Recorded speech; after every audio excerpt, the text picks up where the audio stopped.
अस्सलामुअलैकुम everyone, I hope you all are fine and fresh by the grace of almighty Allah. तो आज की इस वीडियो में हम प्राइम फैक्टर्स फाइंड आउट करेंगे 5184 के बाय डिवीजन मेथड। सबसे पहले मैं आपको बताती चलूँगी जिस वैल्यू के हमें प्राइम फैक्टर्स फाइंड आउट करने होते हैं उसे हम प्राइम नंबर से ही कम्प्लीटली डिवाइड करते हैं जब तक कि हमारे पास 1 ना आ जाए। और प्राइम नंबर्स कौन से नंबर्स होते हैं? वो नंबर जो सिर्फ दो ही टेबल्स में आते हैं, एक अपने और दूसरे बन के, वो कहलाते हैं प्राइम नंबर। जैसे कि मैंने यहाँ कुछ प्राइम नंबर्स लिखे हैं 2, 3, 5, 7, 11 और इसी तरह कंटिन्यू रहते हैं। ये तमाम प्राइम नंबर्स हैं। इसमें से सबसे स्मॉलेस्ट हमारे पास जो है प्राइम नंबर वो है 2। तो चलें स्टार्ट करते हैं अपनी इस वैल्यू को डिवाइड करना।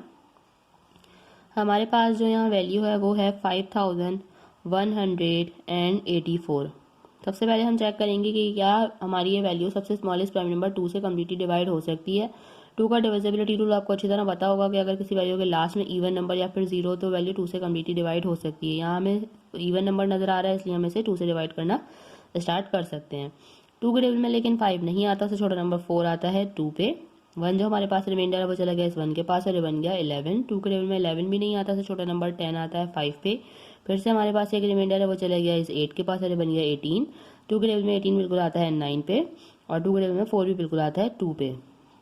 अभी भी हमारे पास इवन नंबर है यानी कि अभी भी वैल्यू 2 से ही डिवाइड होगी। 2 के टेबल में 2 आता है 1 पे, 5 नहीं आता, उससे छोटा नंबर 4 आता है 2 पे। 1 हमारे पास रिमाइंडर है वो चला गया इस 9 के पास और ये बन गया 19। 2 के टेबल में 19 नहीं आता, उससे छोटा नंबर 18 आता है 9 पे। 1 हमारे पास फिर से रिमाइंडर है वो चला गया इस 2 के पास और ये बन गया 12। 2 के टेबल में 12 बिल्कुल आता है 6 पे। फिर से हमारे पास इवन नंबर है यानी कि अभी भी वैल्यू 2 से ही डिवाइड होगी। 2 के टेबल में 12 बिल्कुल आता है 6 पे। 9 नहीं आता, तो छोटा नंबर 8 आता है 4 पे। 1 हमारे पास रिमाइंडर है वो चला गया 6 के पास और बन गया 16। 2 के टेबल में 16 बिल्कुल आता है 8 पे। अभी भी हमारे पास इवन नंबर है लास्ट में इसलिए 2 से ही डिवाइड करेंगे। 2 के टेबल में 6 बिल्कुल आता है 3 पे, 4 भी बिल्कुल आता है 2 पे और 8 भी बिल्कुल आता है 4 पे। इवन नंबर है यानी कि अभी भी 2 से डिवाइड होगी ये वैल्यू। 2 के टेबल में 3 नहीं आता, उससे छोटा नंबर 2 आता है 1 पे। 1 हमारे पास रिमाइंडर है वो चला गया 2 के पास और बन गया 12।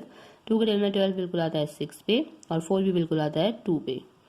अभी भी इवन नंबर है, 2 से ही डिवाइड करना है। 2 के टेबल में 16 बिल्कुल आता है 8 पे और 2 भी बिल्कुल आता है 1 पे। अब हमारे पास लास्ट में ऑड नंबर आ चुका है, इसलिए पॉसिबल नहीं कि वैल्यू अब 2 से डिवाइड हो सके।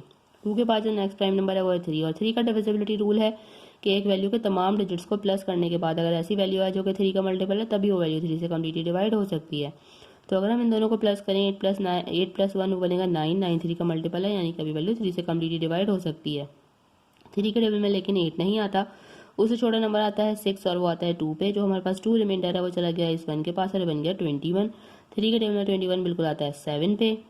3 के टेबल में 27 भी बिल्कुल आता है 9 पे और 3 के टेबल में 9 भी बिल्कुल आता है 3 पे। और इस 3 को हमें यहाँ 3 से ही डिवाइड करना है क्योंकि 3 के टेबल में 3 आता है 1 पे। यहाँ 5184 को कम्प्लीटली डिवाइड कर चुके हैं और ये तमाम हमारे पास आ चुके हैं प्राइम फैक्टर्स 5184 के। तो चलिए अब हम इसको लिखते हैं। इनको हम लिखेंगे किस तरह?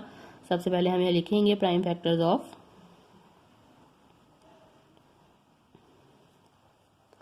Prime factors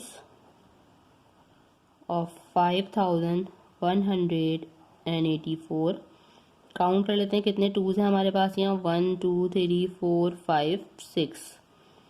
2 multiply by 2 multiply by 2 multiply by 2 multiply by 2 and multiply by 2 और लास्ट में हमारे पास कितने थ्रीज हैं? 1 2 3 4। 3 multiply by 3 multiply by 3 and multiply by 3। ये तमाम इसके प्राइम फैक्टर्स हैं।